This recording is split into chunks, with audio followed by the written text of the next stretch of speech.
Welcome, everyone. Welcome to Unlearning. If you are in the right place, you came to hear an amazing discussion about money and the ways that we have been conditioned to think about money and to tie our identity to money. That is the amazing conversation we're going to have for the next hour. If you thought you were going to be learning about hedge funds, this is not that session. So I want to give you a moment to find your way into another session, probably run by like Bank of America or something. I don't even know because I don't know anything about hedge funds. But welcome, come into the space. Let us start warming them up. So as a reminder, captions can be found. If you go to the bottom, it exists on the bottom of my Zoom screen. It says turn on closed captions, and you can turn those on. You can even adjust the language that they are running on. So take a moment and find those if that would improve your experience of our time together today. We have live ASL interpretation, as always, provided by Pro Bono ASL. If for some reason there is a gap or somebody is not being spotlit, you see me stop the conversation and ask people to stop speaking until that gets resolved. That is a part of how we keep our space not only inclusive, but expansive, expanding the ways that we come together. If you haven't read our community guidelines, we ask you to take a moment and do so. We are very intentionally creating a space that many of us have very few opportunities to experience out in the other worlds, out in the other metaverses. But in this case, we invite ourselves to disagree, to lovingly call one another in, call on one another as things come up. And this is your opportunity to practice those. We will be recording. Unfortunately, not everybody in this room is going to make it onto the recording. Only the panelists and myself are going to make it onto the recording. Unless you come up and later get invited to ask a question, you will make it onto a recording. So now that I've told you that, you're actually allowed to come onto camera because you're not going to be spotlit and you are not going to make the recording. So those of you who are sitting at your desk suffering from your allergies, gently picking your nose, or you've got your desk, it's a complete mess. Nobody cares anymore. Nobody's going to see it. So come fully into the space. At the end, we invite you to provide a reflection, and that survey will be dropped as we're closing out the space. Pro Bono ASL. Look, see, I turned it into a commercial. Pro Bono ASL. Nailed it. Making the revolution accessible. If you're not already adding ASL interpretation to your meetings, please take a moment and reach out to them today. Also, please sign the petition attached here to stand with the deaf community to help pass some really major legislation that leads to increased accessibility and disability justice rights. So Pro Bono ASL cannot recommend them anymore. This deck is going to be sent out to you at the end of this session, and you'll be able to find more information about Sojourn DEI and how we are helping lead the DEI revolution for small and mid-sized businesses who want dedicated DEI support, fraction of the cost. So please check out Sojourn DEI and join the revolution and take that forward after step forward after step forward to embed DEI in your organization. Hey, it's my favorite time. Let's take a deep breath together. Inhaling in and exhaling out. Find your way here. Leave that last meeting that you were in outside the door. And let us delve in. Ooh, look at this panel. Don't lie to me. You know you go nowhere and ever see panels that are this gorgeous and smart, because we're all sapiosexuals, right? We're like in love with them because of their brilliance. Let's meet them. Say hello to Suhey Piedra. Suhey has been enrolled agent and 20 plus years certified tax preparer, likes to make her clients' money work for them so that they don't have to work forever. I know all the millennials and zennials on the call are like, what? I didn't think that was even possible. Suhey, we cannot wait to talk about this. In her daily work as co-founder of Prominence Business and Wealth Management, Suhey supports high-earning service-based business owners achieve long-term wealth through a holistic approach to financial services, providing bookkeeping, tax preparation, financial planning, and tax strategy, all under one roof. Even that is just a revolutionary thought, that we can be in service-based businesses and still have an element of abundance and thriving in our lives. Suhei, welcome to the virtual stage. Thank you for being here. Let's meet Kylie Lynn Jewell. Sorry, Kelly, because I started to sing a Kylie Minogue song, because whenever I see you, it makes me want to sing a Kylie Minogue song. That's what happens after living 10 years in Australia, but I will not do that today. Nobody wants to hear that. Kelly is a master certified coach, a transformative force, empowering her clients to break free from oppressive socialized narratives and reclaim their lives and businesses for themselves. Through her innovative approach, she leads an equitable self-coaching collective, Project Reclamation, making tools of emotional processing, nervous system regulation, and cognitive coaching accessible for folks who have historically considered a life coach out of their reach. Oh, Kelly, I cannot wait to talk about that nervous system regulation. So much needed here. Welcome to the virtual couch, Kelly. Thank you for being here. And welcome up Timothy Johnson. Timothy seeks to use their love of goal setting, optimism, and active listening skills to help people achieve their dreams, celebrate their success, and live harmoniously. Timothy has a diverse work experience spanning various industries and roles. Timothy, I mean, where do we even begin in terms of your work at Walmart as a senior finance manager, your work building homes and housing properties in Pennsylvania, Arkansas, and Michigan, your NetSuite developer at Second Swing Golf. Timothy, welcome. Thank you so much for being here. Let's invite everybody up onto that virtual stage. I mean, Timothy, you're already off mute, so I'm going to throw you into the hot seat. I'm so fascinated to hear about your time, because you built a tiny house for yourself. And that seems, when we think of, I was at Walmart and I was leading this, major organization, and then here you are living your dream in a tiny house. How do we go from one to the other? What was that experience like? Yeah, good question. So, I had actually didn't know that the tiny house movement was actually a big movement or anything. Like, they have like all these TV shows now about them.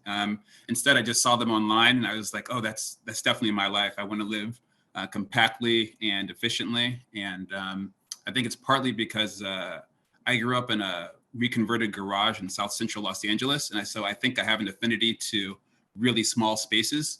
And so when I saw that a tiny house was available, I decided to just go ahead and make that happen.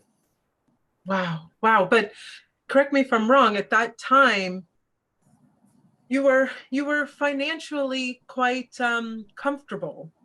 And wasn't that just happiness in itself, just knowing that you had money in your bank account? Didn't that buy all the happiness in the world? Oh, that's funny. Yeah, it's a good question. That's definitely not the case for me. I find happiness to be when I'm able to basically do as I want, when I want to do it, and with whom. I'm really protective of like kind of my energy and things like that. And so working at Walmart was something that I wanted to do to get the skill set so that I can help my community, but not necessarily for the financial gain that was there. But yeah, but definitely working at Walmart was not the secret to any kind of happiness on my behalf. So yeah, it was giving back to the community and doing what I would like to do. So it's interesting. I went to school with one of the granddaughters of the Walmart family, and if money buys happiness, she wasn't experiencing it. Conversation for another time, people. Conversation for another time.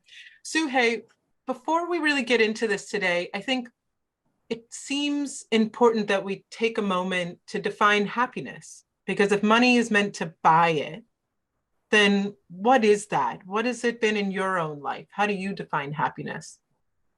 Yeah, I've been in the similar situation where you sometimes feel that you have a much better life than what you grew up with. Obviously, coming from a very humble, immigrant family. But even having money, you still have this void inside of you. And you start to realize that having more is not going to fill that void, because there's something else within you that you have to develop, that you have to find. And it's sometimes sitting right in front of you, like building on the relationships of your loved ones, or maybe sitting in your front yard and just enjoying that you have a roof over your head, and it could be the most simplest things. And me being so into numbers and dealing with complex stuff, I thought the answer was going to be complex. And in reality, it's just very simple, just to pause, take a deep breath, and really develop your inner self. And that's been my journey the last about year and a half, really developing and finding who I am and what truly makes me happy. And it's come down to really building on those relationships of the people that are just already around me. So that to me, and not just to me, but for a lot of the clients as well. I deal with a lot of clients, and you realize that money just truly does not buy happiness. This is Lindsey. Make it make sense, Kelly, right? Like, Suhei, yourself, you're working with clients, helping them find this financial abundance. But if you're on this call and you're like me and you're 750 years old, you've been sold the idea that all of your joy is tied to the car you drive, the size of your house, to the extreme of the stereotypical, the white picket fence, the 2.5 children, isn't that what happiness is? Yeah, this is Kelly. I'm gonna just like double down on everything that has already been said about happiness and how it is an inside job. It has absolutely nothing to do with the external circumstances of our lives. And it's difficult to conceptualize that if you are in a constant state of scarcity, whether that's real scarcity or it's imagined scarcity. It's difficult to conceptualize the notion that our happiness isn't based on the external circumstances. But then if you do have the opportunity to create the external circumstances that you think will create happiness without doing the inside job work, you're going to learn very quickly that that's not the case. And then you're probably just going to be mad at yourself for all the hustling that you've done to not actually create happiness. This is Lindsey. There's something about something that we're chasing externally and hoping that it'll grow and surmount while being void of something internally. Suhei, you're shaking your head. You're nodding your head. Say more. Yes. And I've been doing taxes for 20 years.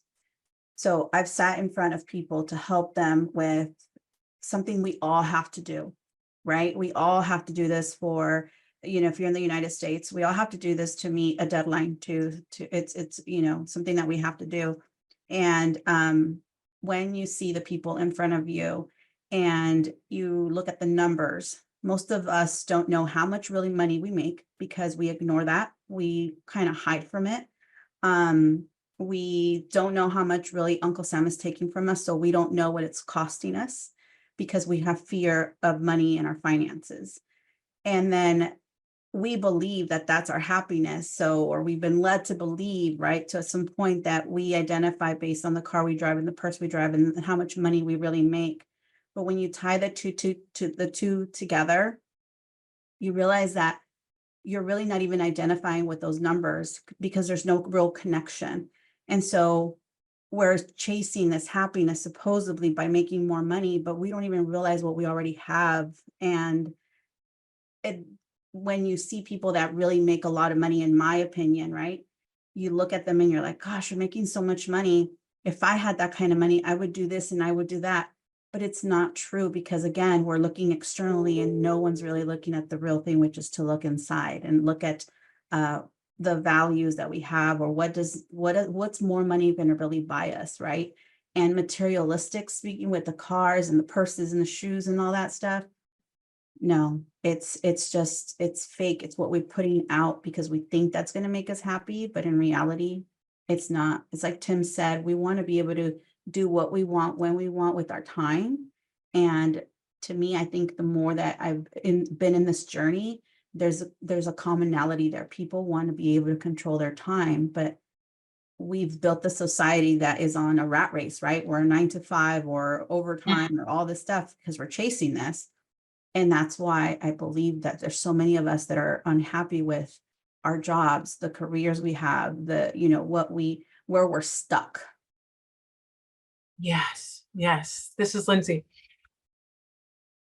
All that said, am I right in thinking that within a given society, within a given context, there's an amount of money or resource that is necessary to afford stability or to afford the opportunity for self-reflection?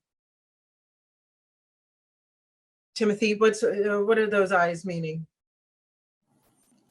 Yeah, so you said like time to, or money, a certain amount of time, money to afford time for like self-reflection. I just thought that was a really interesting thought, because a lot of time I'm an introvert, and so I like to think about things deeply and to myself before kind of going out and saying things. And so I do think that an exam in life is super important to being happy. And if you don't have the time to examine your life and to think about what has happened to you and what your responses were to that in order to kind of make the appropriate corrections and changes to make sure that you're going in the direction of happiness, I think that's super important. And so I thought that idea was really interesting. And so you got me nodding and thinking over here. Well, as you say that, I always remember, this is Lindsey. She was a farmer when I lived in Australia. She was a farmer who turned into CEO of a company that sold a product. It's called a WIPA.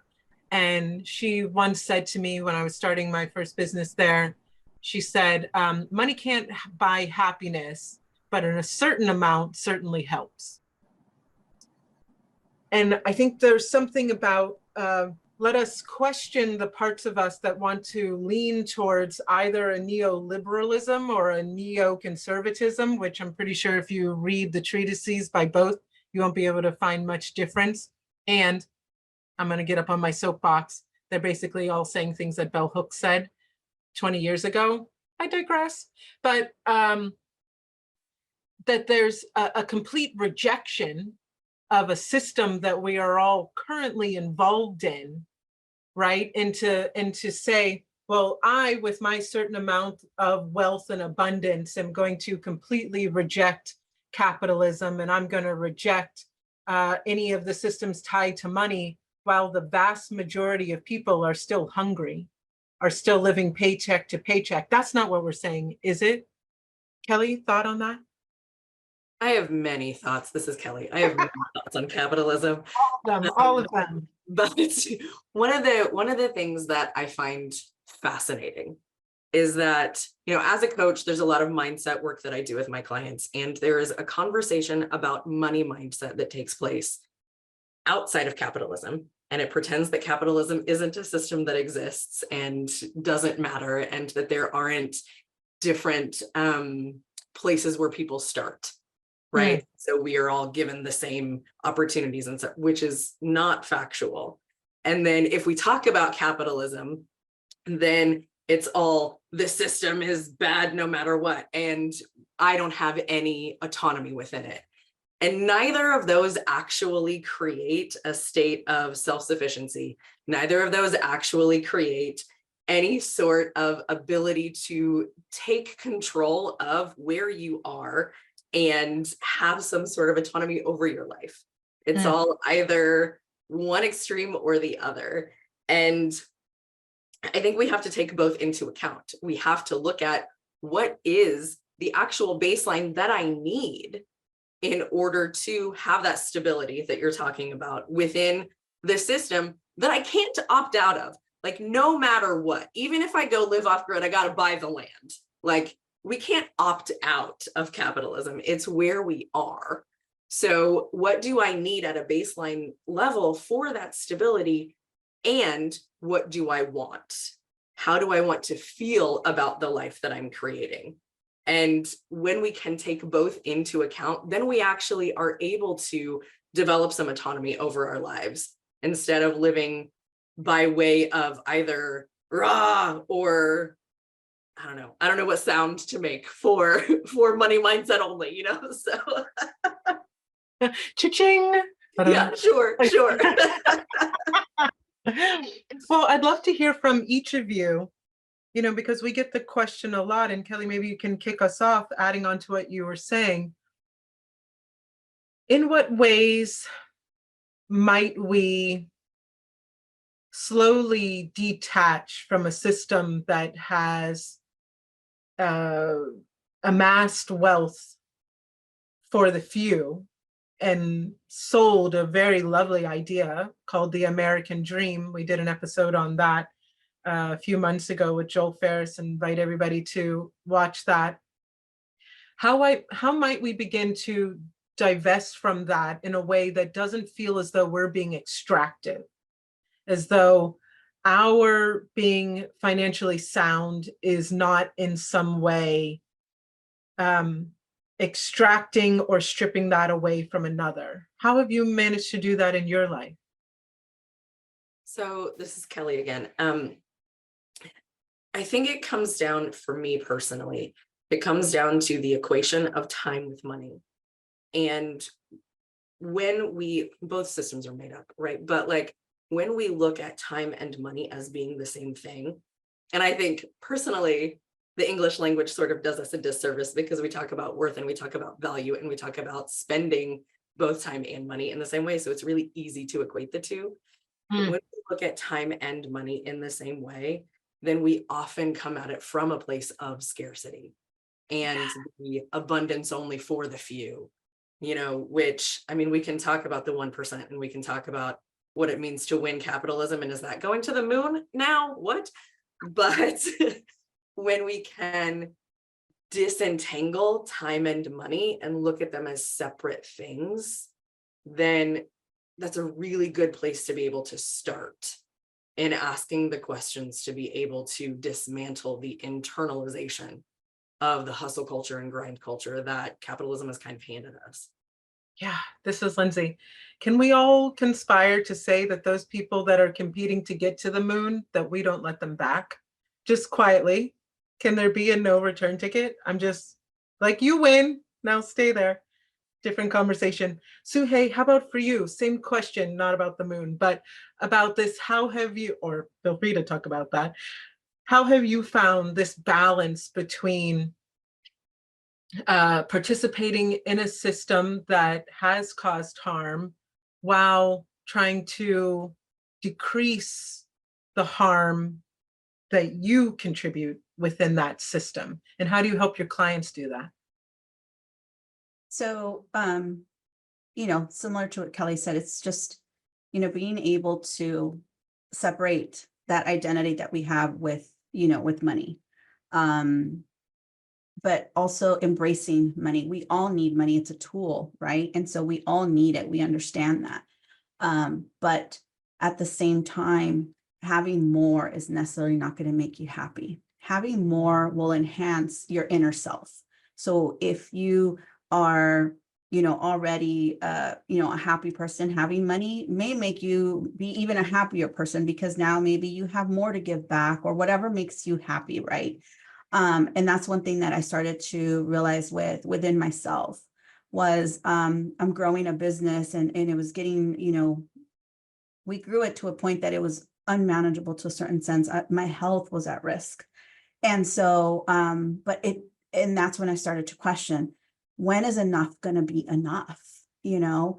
And so you really start to invest in digging deeper into that, reading books, you know, watching, you know, certain videos or investing in a coach, because I really wanted to figure out why didn't I feel satisfied?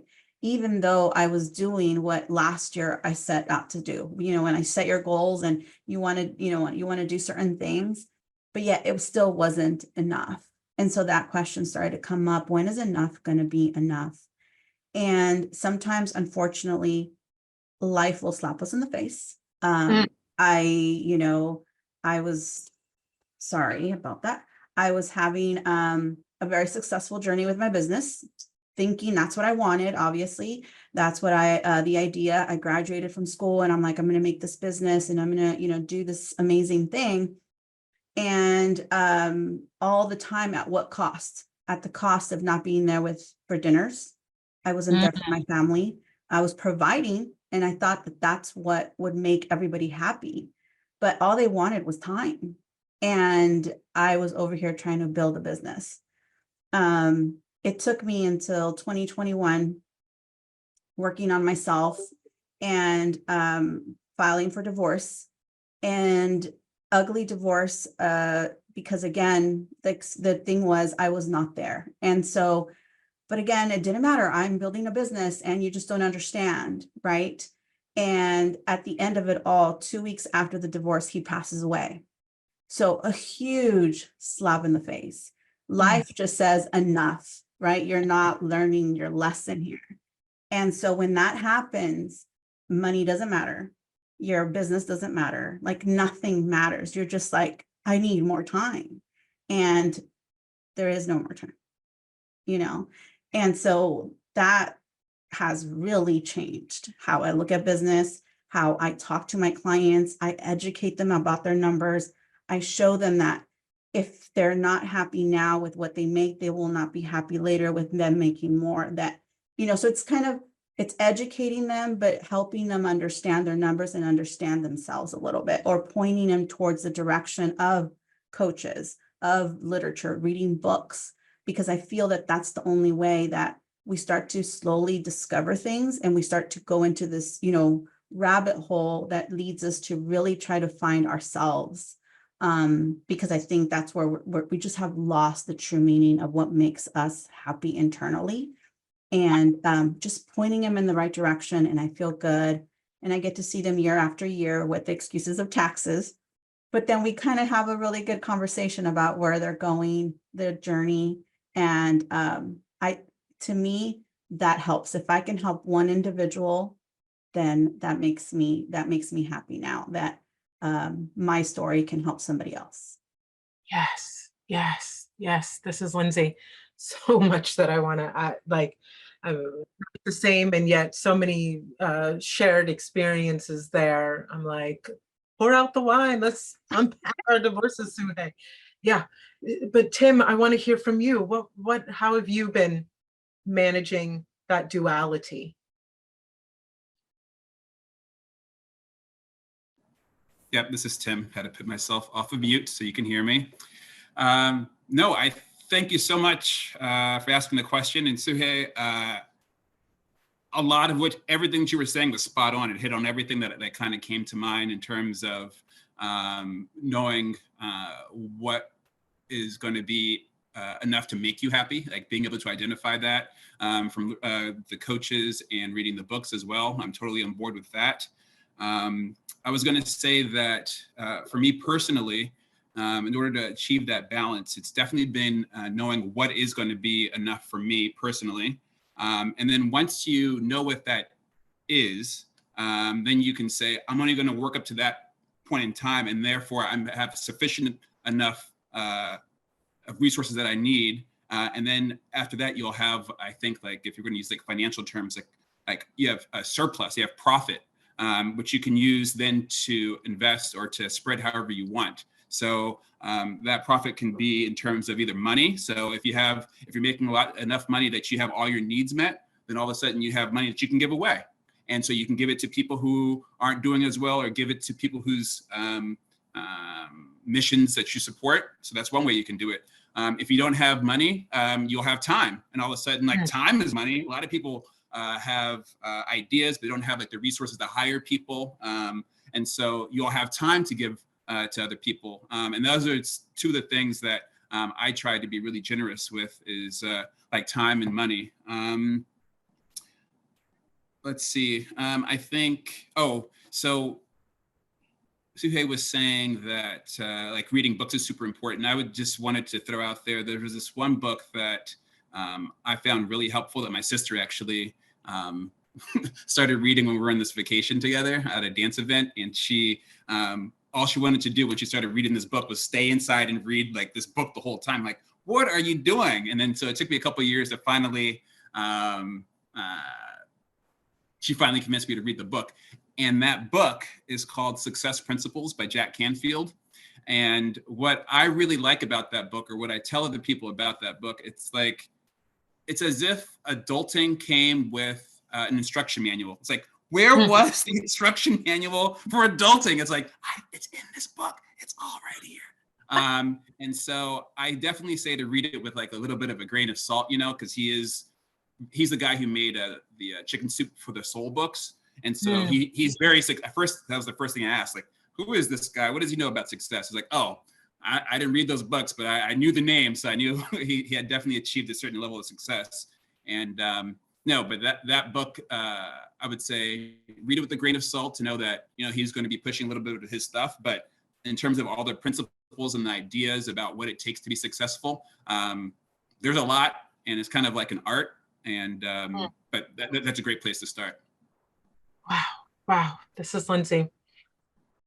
As I listen to you all, what's coming up, and I know somebody in the audience today is wondering this in terms of this question of what is enough? What is enough? What is the experience of abundance? And even this word happiness, I think, Kelly, you were naming how limited we are in the English language. My son came home to me the other day and he's like, Mom, do you know that there's only like 1,500 to 1,000 words in the English language? And I was like, ugh, that's because, you know, it was basically a trades language. It wasn't meant to be adopted by an entire culture. But and so this idea of happiness is transient, right? To know happiness, I must also know sorrow. To know love, I must also know anger. These all exist on a continuum. And so I feel somebody here today is going, you know, I have experienced enoughness and I immediately ran from it. Because that surplus of time, I had been conditioned to believe that that meant that I was lazy, that I wasn't enough, that I was wasting my life away, right? Like I was conditioned with that, the early bird gets the worm, you know, only lazy people sit around on the weekend. I must constantly be doing, achieving, because that's tied to my self-worth. Kelly, what's your offering to them? This is Kelly. This is something that I work with a lot of my clients on in pretty much every program that I offer, because we are so conditioned to just grind. And it takes a lot of nervous system expansion on the capacity to receive, the capacity to rest, the capacity for stillness. And it takes a willingness to be wildly uncomfortable during that. Because if we never stop, we're never able to evaluate what enoughness is. And when we do get that little taste of it, it's scary and we run from it. And so we say that we want the enoughness, we say that we want the abundance, but when we actually have a little touch of it, we don't know what to do with it. It's again, back to the inside job, back to the inside work. It goes back to all of that. And, you know, the notion of hiring a coach, I was very anti-hiring a coach for a long time. And then I became a coach because I was like, oh, wait, that's what that means. That's amazing. Because when we are inside of it, we can't see how to change it. We need someone who is trained to hold space for our experience, to be able to see the patterns that we're in and hold them up to us and say, this is what's happening. Do you see this? Here's where you have an opportunity to make another choice. And then we get to decide if we want to make a new choice or if we want to continue in the same patterns. But it is so challenging to see it and be able to change everything or anything from the inside of it. Yeah. Yeah.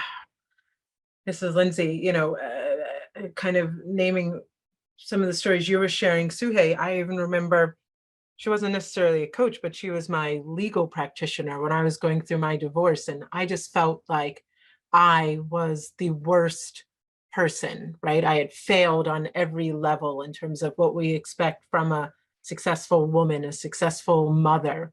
And there was so much self-loathing at that time that I was like, just just let them take everything. I don't want anything, blah, blah, blah. And she was the one who was just like, let me emotionally slap you about the face and say, she essentially said, I'm going to love you in the way that you need to be loved right now, because this is what needs to happen for your children. This is what needs to be able to happen for you to be stable as a Black woman in this society. And yes, that sometimes you need somebody who can love you better than you can fucking love yourself in a moment. Yeah. Yeah.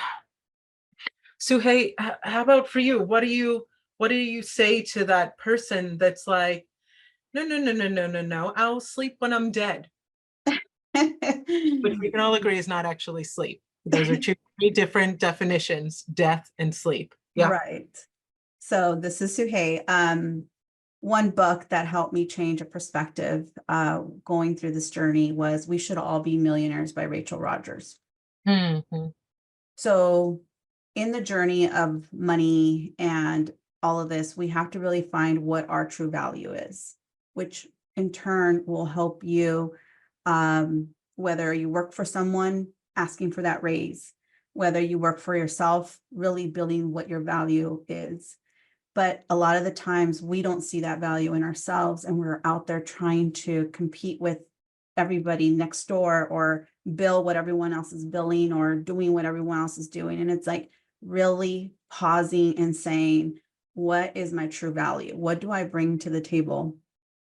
And so when discovering that, that also allows you to sometimes say, I'm worth, that raise or that other job or whatever it may be that, you truly find that will help you begin on the journey of now investing in yourself.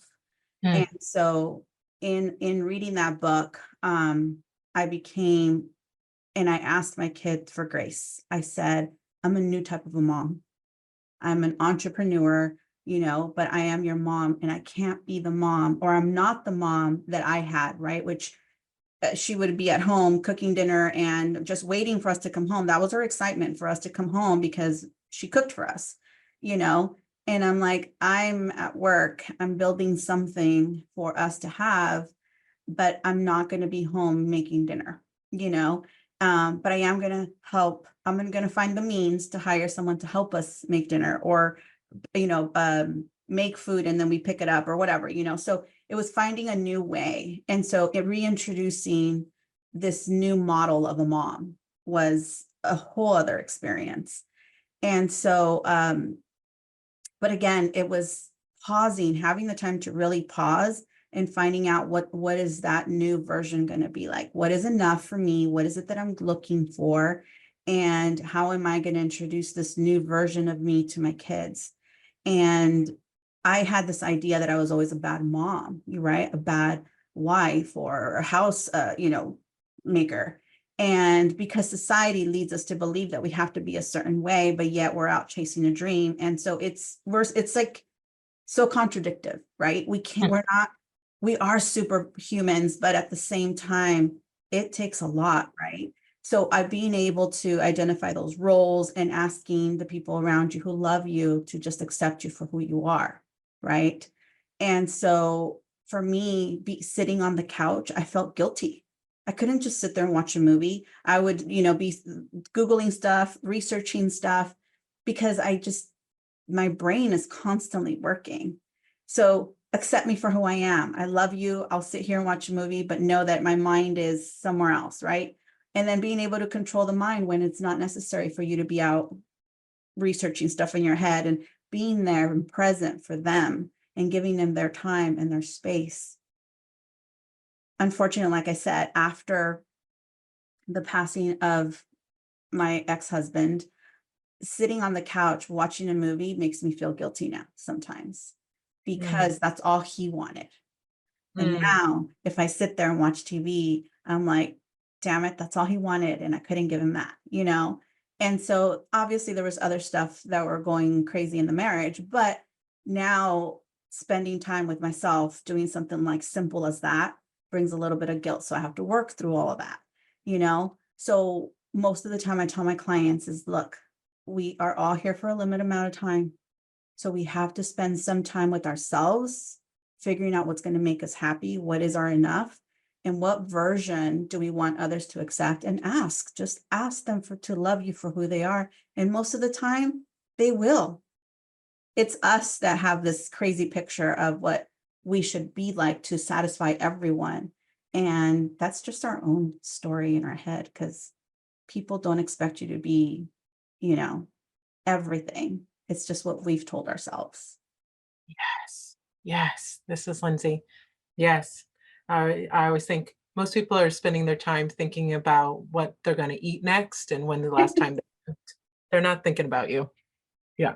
Suhei, thank you for sharing that. I mean, we can all agree being an entrepreneur is kind of like a sickness. If you don't have it, congratulations. If you do have it, you know exactly what I'm talking about. There's no escaping it, right? Yeah, yeah, yeah.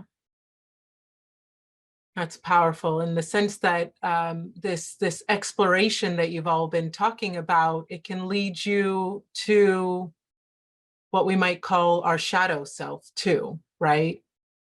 You become more aware. You, as Maya Angelou said, when you know better, you get to do better.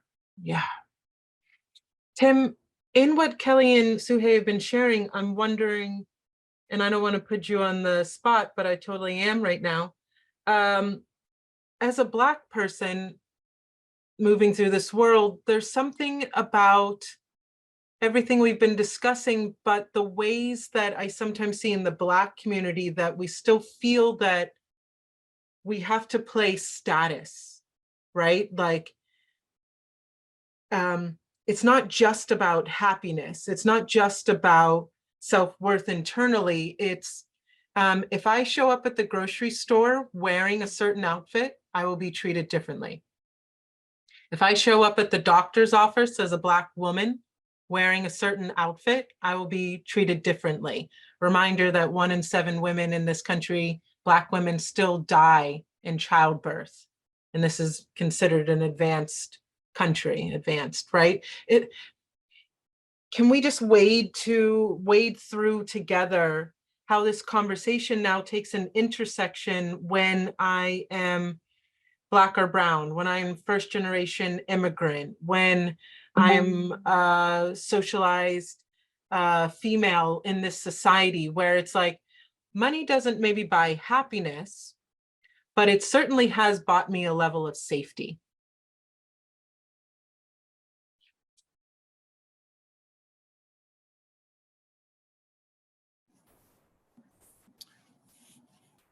Oh, sorry. Yes, the intersection between, this is Tim. Thank you.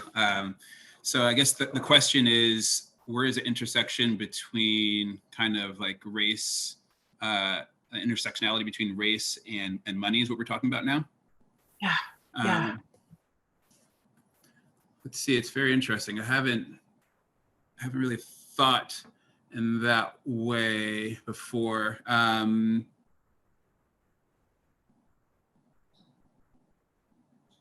I mean, the first thing that comes to mind is just because I have studied the statistic about like 1 in 7, like we have like kind of the highest mortality like rates for births in like the Black community in the United States. And so I have looked into that and thought about that. And it really does come back to socioeconomic status. And yeah, I remember even reading about how that took place even when the mother giving birth was like a doctor and in a hospital saying, these are my symptoms, these are the things that I know about like being ignored and not listened to. And so that kind of removed the whole, well, maybe it has to do with just like a lack of education or being in the wrong neighborhood. This is the person who had the education, who had the money, and who was in the right place, and still was getting like an inferior healthcare.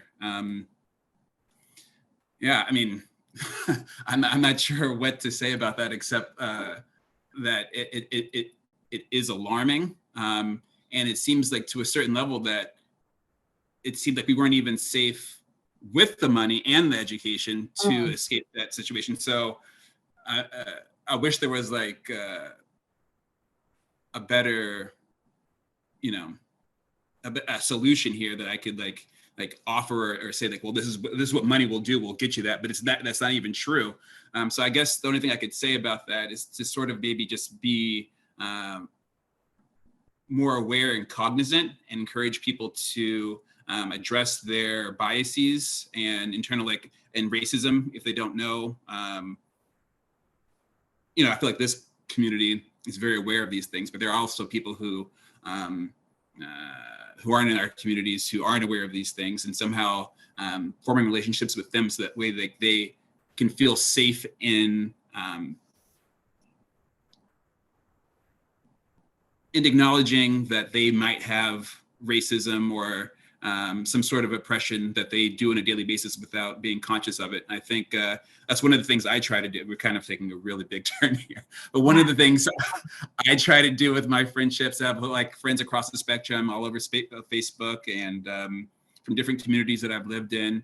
And I just basically try to create safe spaces for people to be their whole authentic selves, and to give them the benefit of a doubt that like however they're feeling or their reaction to something isn't necessarily in itself wrong. But it's just, how do we go about getting our needs met? And so I try to create safe spaces so that like, I'll be the first person to say I'm racist, for example, and say that like the reason why I know you're racist is because I'm racist, because I've been getting all these messages my entire life. And so like when I see a Black person, I might have a second thought about it. So I can't imagine how you could possibly not do that, And so when they're able to hear me say something like that, then I've had someone within the first 5 minutes say, oh, that's the definition, I'm definitely racist. And then the whole room sort of like stunned, was like, did that person just admit that they were racist? And that, like, but I feel like that's how you get the conversation started. And that's how you can kind of affect the change, because you need people who are in those positions of power and privilege to acknowledge that they do have some kind of biases, and to address them and conscientiously work against those. So wasn't expecting that, but here we are. This is Lindsey. That's what makes it such a good show. None of us are expecting things that come out of our mouths. Well, and so as we begin to wrap up and prepare for questions, I think, Tim, you led us such a beautiful place in, and I'm pulling from Dr. Leticia Nieto's work here when we talk, and Joseph Moreno's work, when we talk about status and how we tie money to status, and that status manufactures happiness, right? It's that ability to walk into a room and feel like I am powerful. People will prioritize my voice. People will prioritize my opinions. I will get what I want. And that sometimes, what is so interesting about this shifting ground that we are on now is that people who were used to having money and not equating to status are now in workplaces going, they're not giving me the same status. This little intern just called me out on my behavior. This little intern told me my idea wasn't good. This little intern called me in on pronouns, right? Their money and their status is now not, the math isn't mathing anymore. And so, as you said, I love that conversation when we invite people to remember, as Ibram Kendi, Dr. Ibram Kendi says, you're either anti-racist or you're racist, right? You're either actively fighting transphobia or you're transphobic, right? I don't believe in a binary except when we are talking about these things right here, right? And so that need for status is so deeply embedded in our society, and that conflation of money with status.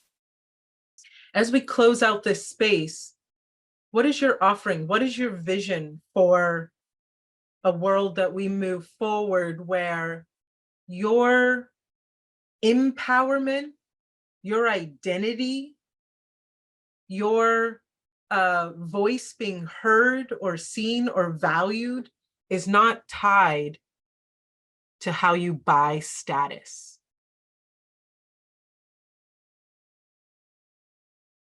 I'm not known for asking small questions, so I apologize, but totally throwing you in the hot seat there, Kelly. What's coming up for you? The opportunity that every single one of us has, which is very rare for every single person to have the same opportunity. The opportunity that every single one of us has is to value our own voice and value our own intrinsic worth, and to recognize it for ourselves.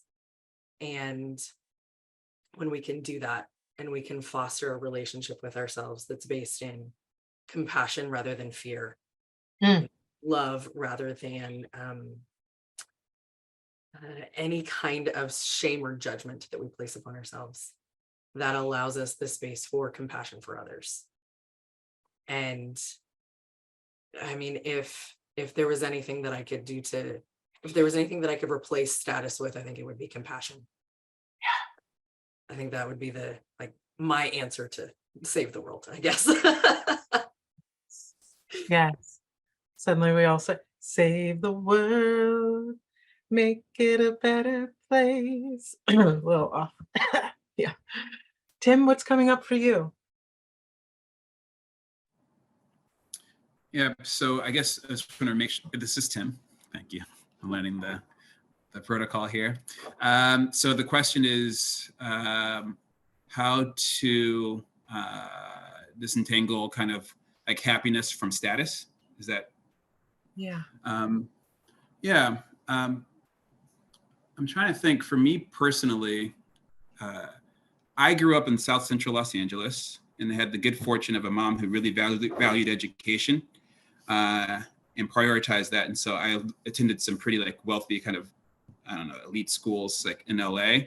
And so I had the opportunity there to live amongst a lot of wealth, even though I was from South Central Los Angeles and living in a converted garage.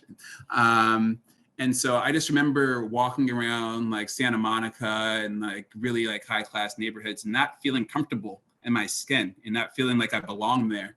And it was never, for me, my takeaway wasn't, I don't have enough, which I didn't have enough money to like go shopping all those places and everything. But my takeaway was, I just don't feel good here.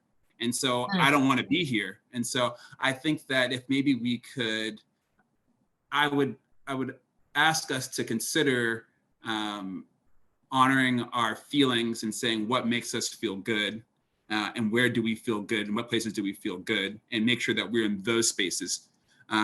Some people, so me, I'm just like, these aren't my people. Like they don't feel authentic. I used to befriend people who were like, when I was at the school, like a lot of the people the maintenance people would speak Spanish. I learned how to speak Spanish. They would offer candies and stuff. And they were really warm and nice. And I was like, I want to be around these people. And I always wanted to be around where I knew what felt comfortable. And so I just wanted to put myself in those places. And so I would say to maybe honor and listen to yourself and think about what it is that makes you feel good and try to go towards that, as opposed to try to seek it someplace else and thinking that, oh, I'm just not enough. And if I had some more, then I would feel really good in this place. The last thing I would say about that is I'm reading the book, The Warmth of Other Suns right now. And that's a fabulous book. And I was surprised to learn that there's a character in there who, from a young age, I think he grew up in Louisiana or something like that. He just had some really expensive taste about things. Like he wanted the finest of the finest clothes. He appreciated the status everywhere. And so if that is who you are, then that's fine. Then maybe you can push towards it if that is what's going to make you happy. For me, I like swing dancing. I like playing guitar. I like investing in properties. I like just being engaged and creating community. And so I do that. So I think that for him, if he loves that kind of stuff and really gets a lot of joy out of the material things, then go for it if that's what's going to make you happy. But just be open to the fact that maybe that won't make you happy, and that, connecting with your friends is what's going to make you happy, and do that. So that's my thought there. Yes, yes.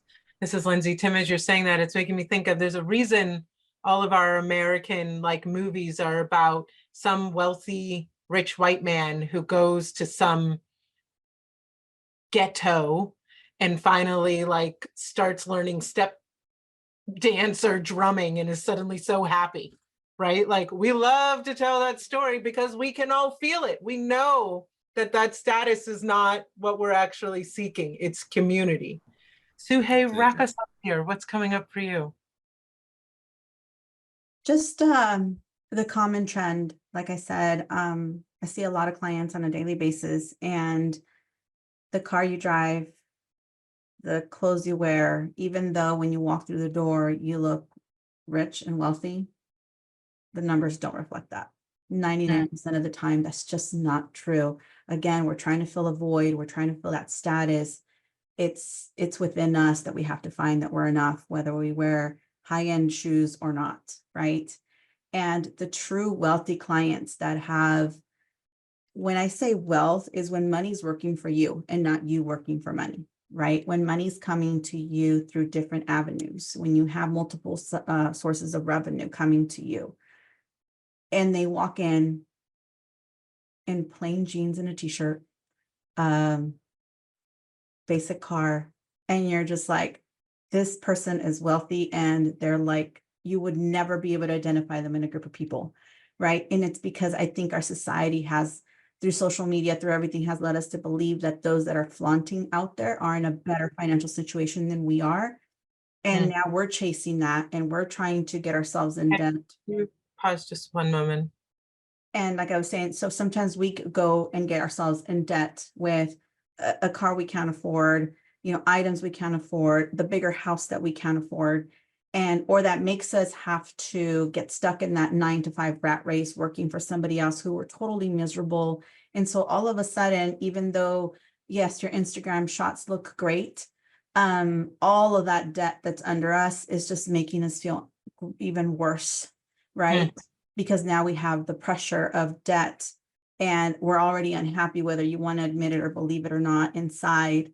And so it just leads to even more stress on top of that. So I really encourage everybody to just, and I know we talked about investing in a coach, and to me, that's been a lifesaver, but I didn't start there. I didn't think I could afford it. I didn't think I had the money to invest in that, but I started with a book, and I invested in a book. And even if it was reading a couple pages again, it's a habit, right? It's a new thing that I had to develop, that I needed to read at least 5 pages a night. And then before you know it, I was so into the book because it was hitting, a lot of chords inside of me.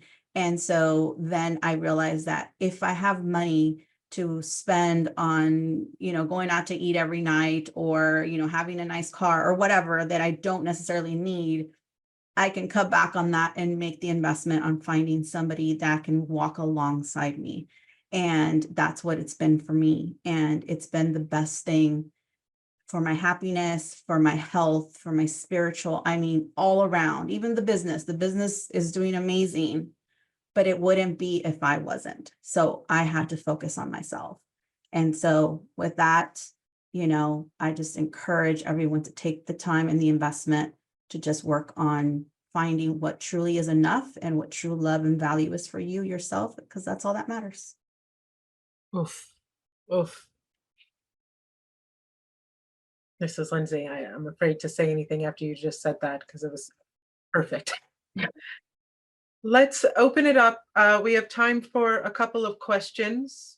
If you would like to open up your mic and ask your question directly to Suhey, Kelly, or Tim, or if you want to send it to the chat and I can read it aloud. What questions do you have for these coaches, advisors, co-conspirators for your community. Yeah. Mm.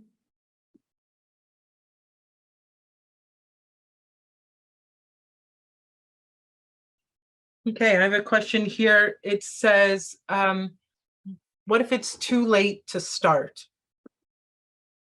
What if it's too, Never oh, too late. yeah, say more. Never too late. If we're still walking this earth, there's plenty of time. Yeah. This is gonna, let's see how this reacts. I was going to say that as much as I really dislike Trump for, it's obvious all the reasons you to dislike Trump, I will say that one thing that he's kind of inspired me for is to let you know that, like, at 70 years old, you could still be, you could still be, you can be a total a-hole or whatever, or like a terrible person and still be president. Like, that was nowhere in the plans. No one thought he was going to be anything. All of a sudden, like, so it's never too old to do it. Like, I don't like, no, that's the only thing, redeeming thing I see about Trump. But besides that, like, just garbage all the way around. But yeah, never too old to That thing you think you can't do. Hey, you don't think you got try. no business doing. My gosh. Sorry. Yeah, but that's it. I'm dead. Yeah, and I mean, this is Suhei here. And I mean, I don't know if that person wants to elaborate a little bit on what do they mean when it's too late. I started my business at 41 years old. I worked for 20 years, 15 years for somebody else. And I climbed the ladder from being a receptionist to being office manager to being an actual tax preparer to having a side hustle, to saying I'm going back to school because enough of giving my time to my employer, I got to graduate and get my degree on my own. Realizing that even though I've dedicated 8 years of my life to this person, they didn't want to give me evenings off so I can finish my degree, and saying, when am I going to love myself? And that was so hard because you're the main breadwinner, you still have a family, but when you're determined to really make it out on your own, you find the time and the means to do so. And I did, and I struggled.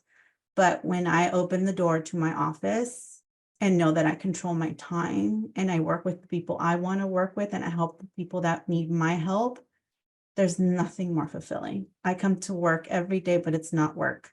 It's what I love to do. And allowing to help, just being able to help others realize that it's not too late, we can do it.